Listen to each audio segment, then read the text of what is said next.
పత్రికలందరికీ కూడా దసరా శుభాకాంక్షలు తెలియజేస్తూ ఈరోజు కిసాన్ మోర్చా రాష్ట్ర అధ్యక్షుని బాధ్యతలు స్వీకరించిన తర్వాత సెప్టెంబర్ 29 నాడు గౌరవనీయులు పెద్దలు బస్వా లక్ష్మీనరసయ్య గారు కిసాన్ మోర్చా రాష్ట్ర అధ్యక్షునిగా బాధ్యతలు స్వీకరించిన తర్వాత రైతులకు ఈ రాష్ట్రంలో ఉన్నటువంటి సమస్యలపైన పత్రికా విలేకరుల సమావేశం ఏర్పాటు చేసినటువంటి నా కుడివైపున ఉన్నటువంటి వారు రాష్ట్ర అధ్యక్షులు బస్వా లక్ష్మీనరసయ్య గారు, ఆ వైపు ఉన్నటువంటి మిత్రుడు నా సహచార ప్రధాన కార్యదర్శి అంజయ్ యాదవ్ గారు, మా యొక్క కార్యాలయ కార్యదర్శి నిరంజన్ రెడ్డి గారు, నా పేరు పడమటి జగన్మోహన్ రెడ్డి, రాష్ట్ర ప్రధాన కార్యదర్శిగా గతంలో నుండి పనిచేస్తా ఉన్నాను. ఇప్పుడు అధ్యక్షుల వారు పత్రికా సమావేశం తీసుకోవాల్సిందిగా సవినయంగా మనవి చేస్తున్నాం. మీడియా మిత్రులకు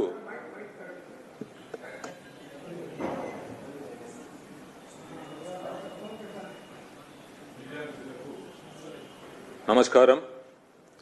మొదటగా మొన్ననే దసరా జరిగింది. దసరా పండుగ కూడా అందరూ కూడా బాగా చేసుకుంటారని చెప్పి ఆశించినాను. అదేవిధంగా దసరా శుభాకాంక్షలు కూడా మీడియా మిత్రులందరూ కూడా తెలియజేస్తున్నాను. Print media, electronic media, YouTube channels ప్రతి ఒక్కరికి కూడా భారతీయ జనతా పార్టీ కిసాన్ మోర్చా తరఫున శుభాకాంక్షలు తెలియజేస్తున్నాను. మీకు తెలుసు, కాంగ్రెస్ ప్రభుత్వము రైతుల హక్కులను కాపాడుతానని చెప్పి ఎన్నో ఆశల పల్లకిలో వాగ్దానాలు చేసి అధికారంలోకి వచ్చిన తర్వాత రైతుల కష్టాల గురించి కానీ వాళ్ళ బాగోగుల గురించి కానీ పట్టించుకోలేని పరిస్థితిలో ఈ రాష్ట్ర ప్రభుత్వము పరిపాలన సాగిస్తున్నది. అధికారంలో రాకముందు కాంగ్రెస్ పార్టీ ఎన్నో ఆశలు చూపించింది రైతులకు. ముఖ్యంగా ప్రతి ఒక్కరు కూడా సన్న బియ్యం తినిపిస్తామని చెప్పి సన్నధాన్యాన్ని పండిస్తే 500 రూపాయలు బోనస్ ఇస్తామని చెప్పి రాష్ట్ర ప్రభుత్వం తరఫున మంత్రులు చెప్పడం జరిగింది. కానీ 2024లో అధికారంలోకి వచ్చిన తర్వాత ఒకే ఒకసారి 500 రూపాయలు బోనస్ చెల్లించడం జరిగింది. గత వేసంగి పంటకు ఇయ్యలేదు. అదేవిధంగా ఇప్పుడు వర్షాకాల పంటలకు కూడా ఇచ్చే పరిస్థితి ఉత్పన్నమయ్యేటట్టు కనిపిస్తలేదు. ఎందుకంటే 2024లో దాదాపు 24 లక్షల మెట్రిక్ టన్నులు ధాన్యాన్ని సేకరించి ఒక 1200 కోట్లు చెల్లించిండు. అదేవిధంగా వేసంగికి కూడా దాదాపు 23 లక్షల టన్నులు వాళ్ళు సేకరించడం జరిగింది. కానీ బోనస్ మాట ఎత్తడం లేదు. ఇప్పుడు ఈ వర్షాకాలం సంబంధించి దాదాపు 40 లక్షల మెట్రిక్ టన్నులు అంచనా వేయడం జరిగింది. దానికి దాదాపు 1200-1400 కోట్లు ఈరోజు అంచనా ప్రకారము రైతులకు పేమెంట్ చేయాల్సిన అవసరం ఉన్నది. దాదాపు ఆ గత వేసంగికి సంబంధించి అదేవిధంగా ఇప్పుడు వర్షాకాలానికి సంబంధించి దాదాపు 2600 కోట్లు రైతులకు ఇప్పుడు బాకీ పడడం జరిగింది. దాదాపు అంటే ఈ ప్రస్తుత మార్కెట్లోకి వస్తున్న ఏదైతే ఈ వర్షాకాలం ఉన్నదో దాదాపు దీనికి 2200 కోట్లు అవసరం. కానీ వీళ్ళు ఎక్కడ కూడా రాష్ట్ర ప్రభుత్వము రైతులకు బోనస్ మనం ఇయ్యాలని చెప్పి ఎక్కడ కూడా అంచనాలు ప్రిపేర్ చేసి కానీ రైతులకు ఇవ్వాల్సిన బాధ్యత అని చెప్పి బడ్జెట్ ను ప్రొవైడ్ చేయాల్సిన దాఖలాలు కానీ ఈ రాష్ట్ర ప్రభుత్వము చర్య తీసుకోవడం లేదు. రైతుల గురించి ఆలోచించడం లేదు. ముఖ్యంగా అధికారంలో రాకముందు రైతు కూలీలకు కూడా మేము ఆర్థిక సహాయం చేస్తామని చెప్పడం జరిగింది. రైతు కూలీల ఆర్థిక సహాయం దాదాపు 53 లక్షల మంది రైతు కూలీలు ఉన్నారు. వాళ్ళందరికీ కూడా 12,000 చొప్పున ఆర్థిక సహాయం చేస్తామని చెప్పి దాని ఊసే లేకుండా అయిపోయింది. ఇప్పుడు అధికారంలోకి వచ్చిన తర్వాత దాదాపు 1320 కోట్లు ఇప్పుడు రైతు కూలీలకు చెల్లించాల్సిన అవసరం ఉన్నది. కానీ రాష్ట్ర ప్రభుత్వము ఆ విధంగా ఎటువంటి చర్య కూడా తీసుకోవట్లేదు. ఇదంతా కూడా రైతులందరూ కూడా గమనిస్తున్నారు. ముఖ్యంగా కౌలు రైతులకు కూడా ప్రతి ఒక్కరికి కూడా 15,000 రూపాయలు చెల్లిస్తామని చెప్పడం జరిగింది. ఇవన్నీ కూడా ఈ 6 గ్యారంటీల భాగంలోనే ఇవన్నీ చెప్పడం జరిగింది. కానీ ఎక్కడ కూడా రాష్ట్ర ప్రభుత్వం ఏ చర్య ఈ రైతులకు సంబంధించి కానీ, రైతు కూలీలకు సంబంధించి కానీ, కౌలు రైతులకు సంబంధించి కానీ ఎక్కడ కూడా ఏ చర్య తీసుకోవట్లేదు. వాళ్లకు రావాల్సిన బకాయిలు ఎక్కడ కూడా ఇవ్వడం లేదు. దాదాపు ఈ రైతులు ఎకరానికి అయితే కౌలు రైతులకు ఇవ్వాల్సింది ఉందో దాదాపు 20 లక్షల మంది కౌలు రైతులు ఉంటారు.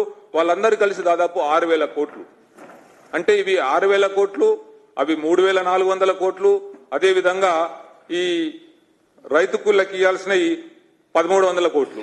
సో ఇవన్నీ కూడా ఇప్పుడు రైతులకు, రైతు కూలీలకు, కౌలు రైతులకు బాగిపడ్డ ప్రభుత్వము ఈరోజు మళ్ళీ ఏమని ఓట్లు అడిగి ఈరోజు ప్రజా క్షేత్రంలో వెళ్తారో అర్థం అవట్లేదు. రైతులందరూ కూడా గమనిస్తున్నారు. అంటే ఇది పూర్తిగా రైతులకు మోసం చేసే ప్రభుత్వం కాంగ్రెస్ పార్టీ అని చెప్పి పూర్తిగా ప్రజలలో అదేవిధంగా రైతులలో పూర్తిగా అభద్రత అనేది వచ్చేసింది. ఈ కాంగ్రెస్ పార్టీ మీద పూర్తిగా నమ్మకం కూడా కోల్పోయింది. కాబట్టి ఈ రాబోయే రోజులలో రైతులందరూ కూడా ఈ పరిస్థితిని గమనించి తప్పకుండా వాళ్ళకు బుద్ధి చెప్తారని కూడా ఈ సందర్భంగా నేను తెలియజేస్తున్నా. ఇక అదే కాకుండా మీకు చూసినట్లు యూరియా మనకు కేంద్ర ప్రభుత్వము ఎంతైనా కానీ సప్లై చేయడానికి రెడీగా ఉండే. కానీ ఇక్కడ రాష్ట్ర ప్రభుత్వము వాళ్ళు సరి అయిన అవగాహన లేక, ఆఫీసర్లలో సరి అయిన అవగాహన లేక, ఎక్కడ కూడా వాళ్ళు అంచనాలు చేసుకోక ఎంత తెప్పించాలా, ఏ టైంకి తెప్పించాలా, సరి అయిన రీతిలో పంపకాలు చేయాలని చెప్పి ఆలోచన కూడా చెయ్యకుండా ఈరోజు యూరియాను దాదాపు ఆఫీసర్లే, అగ్రికల్చర్ ఆఫీసర్లు, ప్రజాప్రతినిధులు చాలా మంది కలిసి బ్లాక్ మార్కెట్ లో అమ్ముకోవడం జరిగింది. కేంద్ర ప్రభుత్వం గౌరవ ప్రధానమంత్రి నరేంద్ర మోదీ గారు సబ్సిడీ ఇచ్చి 266 రూపాయలు బస్తా ఉంటే దాదాపు 1000 నుంచి 1500 రూపాయల దాకా ఈరోజు బ్లాక్ లో అమ్ముకోవడానికి ఈ రాష్ట్ర ప్రభుత్వం పురిగొల్పిందని చెప్పి మేము భావిస్తున్నాము. ఎందుకంటే ప్రజలందరూ కూడా, రైతులందరూ కూడా చెప్పులు లైన్లలో పెట్టుకొని నిల్చోండాల్సిన పరిస్థితి వచ్చింది. కానీ ప్రభుత్వంకు, రాష్ట్ర ప్రభుత్వం, కేంద్ర ప్రభుత్వం ఎంత అవసరమో అంత సప్లై చేసి వాళ్ళకి కూడా వాళ్ళు సరైన రీతిలో తెప్పించుకోలేక, ట్రాన్స్పోర్ట్ సరిగా ప్రొవైడ్ చేసుకోలేకపోక, అదేవిధంగా గోదాములలో సరైన రీతిలో పెట్టుకోలేక ఈరోజు రాష్ట్ర ప్రభుత్వం ఫెయిల్యూర్ వల్ల ఈరోజు ఇక్కడ యూరియా కొరత ఏర్పడి రైతులు చాలా నష్టపోయిందని చెప్పి కూడా ఈ సందర్భాన్ని తెలియజేస్తున్నాను. అదేవిధంగా ఈ యూరియా గురించే కాకుండా మనకు తెలుసు గత ఒక నెల 2 నెలల నుంచి అకాల వర్షాలు వస్తున్నాయి. ఈ అకాల వర్షాలతో కూడా చాలా పంటలు దెబ్బతిన్నాయి. ఆ పంటలు దెబ్బతింటే కామారెడ్డిలో అంత పెద్ద ఫ్లడ్స్ వచ్చినాయి. గౌరవ ముఖ్యమంత్రి గారు అక్కడ వెళ్ళేసేసి వాగ్దానం చేసిండ్రు, ప్రతి ఎకరానికి 10,000 రూపాయలు చెప్పి మేము పంట నష్టం ఇస్తామని చెప్పడం జరిగింది. ఇది చెప్పడం వరకే ఉన్నది. ఆచరణలో ఎక్కడ కూడా ఈ రాష్ట్ర ప్రభుత్వము, ముఖ్యమంత్రి గారు ఎక్కడ కూడా దాన్ని చూపడం లేదు ఆచరణలో. ఇంతవరకు దాదాపు 4 లక్షల ఎకరాలకు పంట నష్టం జరిగితే ఎక్కడ కూడా అంచనా వేయలేదు. ఎంత పంట నష్టం జరిగింది, ఏ రకంగా వాళ్ళకు రైతులకు మేము ఆదుకోవాలి, వాళ్ళకి ఏ విధంగా ఇయ్యాలని చెప్పి. ఎందుకంటే పంట పూర్తిగా నష్టపోయిన రైతులు చాలా మంది ఉన్నారు. 50% నష్టపోయిన రైతులు ఉన్నారు. ఏ విధంగానే కొంత పార్షల్ కూడా నష్టపోయిన రైతులు ఉన్నారు. సో వాళ్ళందరికీ కూడా ఈ నష్టపరిహారం ఏ రకంగా ఇయ్యాలని అంచనా వేయడంలో ఈ రాష్ట్ర ప్రభుత్వం పూర్తిగా విఫలమైందని చెప్పి కూడా ఈ సందర్భంగా నేను తెలియజేస్తున్నాను.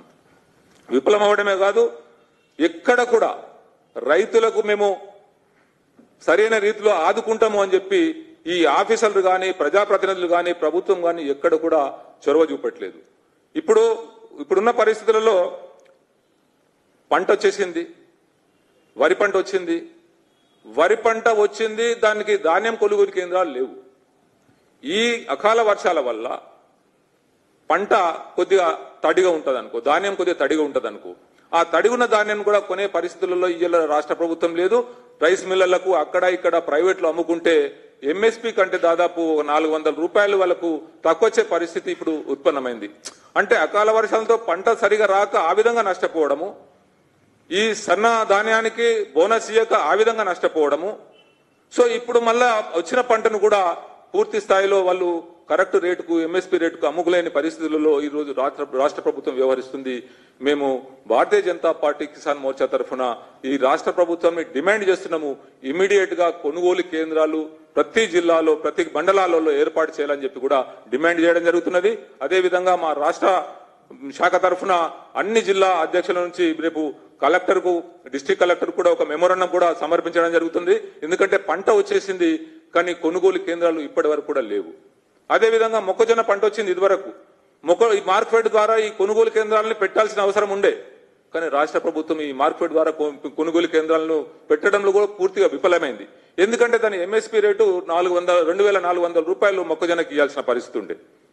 సో అది కూడా ఇయ్యలేని పరిస్థితుల్లో రాష్ట్ర ప్రభుత్వం అంటే రైతులకు ఏ రకంగా వాళ్ళకు బెనిఫిట్ జరగాలనో ఆ రకంగా చూడకుండా రైతులను నట్టేట ముంచే పరిస్థితి ఈరోజు రాష్ట్ర ప్రభుత్వం కల్పిస్తుందని కూడా ఈ సందర్భంగా నేను తెలియజేయడం జరుగుతున్నది.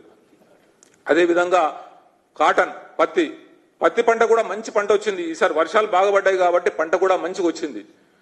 ఆ పంట వచ్చిన పంట ఇప్పుడు ఏమైపోయిందంటే మంచి గుత్తిలాగా ఉన్న సీడ్ ఏదైతే వచ్చిందో ఆ ఈల్డ్ ఈ మళ్ళీ వర్షాలు పడంగానే దానికి కొద్దిగా పురుగు వచ్చేసింది, నల్లబడిపోతున్నది. సో అందుకే దానికి ఫసల్ బీమా యోజన అనేది ప్రధానమంత్రి ఫసల్ బీమా యోజన అనేది ఇక్కడ రాష్ట్ర ప్రభుత్వం అమలు పరిచినట్టయితే అకాల వర్షాలతోని పంట నష్టం జరిగినా, ఈ రకంగా పత్తికి నష్టం జరిగినా, మొక్కజొన్నకు నష్టం జరిగినా, కూరగాయలకు నష్టం జరిగినా పూర్తి స్థాయిలో ఫసల్ బీమా యోజన ఉంటే తప్పకుండా వాళ్ళకు రైతులకు న్యాయం జరుగుతుండే.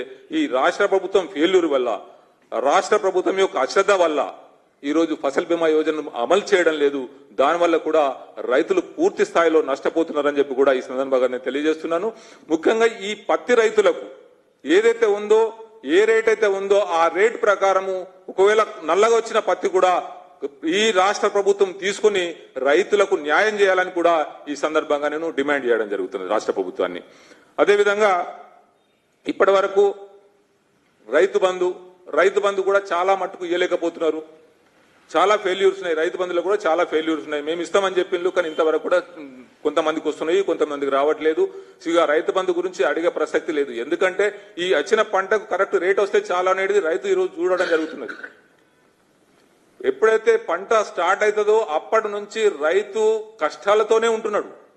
ఈరోజు పంట వచ్చిన తర్వాత అమ్ముకునే స్థాయి వరకు కూడా కష్టాలలోనే ఇదవుతున్నాడు తప్ప రైతులకు న్యాయం చేసే పరిస్థితులలో ఈ రాష్ట్ర ప్రభుత్వం లేదని కూడా ఈ సందర్భంగా నేను తెలియజేస్తున్నాను.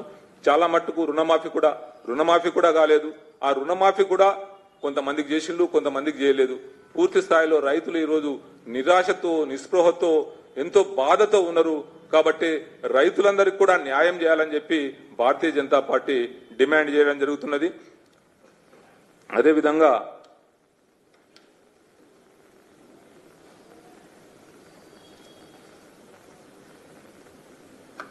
మెయిన్ గా ఇప్పుడున్న పరిస్థితుల్లో రైతులకు బోనస్ ఇవ్వాల్సిన అవసరం ఉన్నది.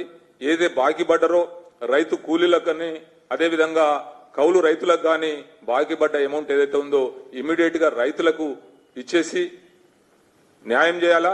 అదేవిధంగా ఇప్పుడు ఉన్న పరిస్థితులలో పంట వచ్చింది కాబట్టి కొనుగోలు కేంద్రాలు ఇమీడియట్ గా పెట్టాలని చెప్పి ఈ రాష్ట్ర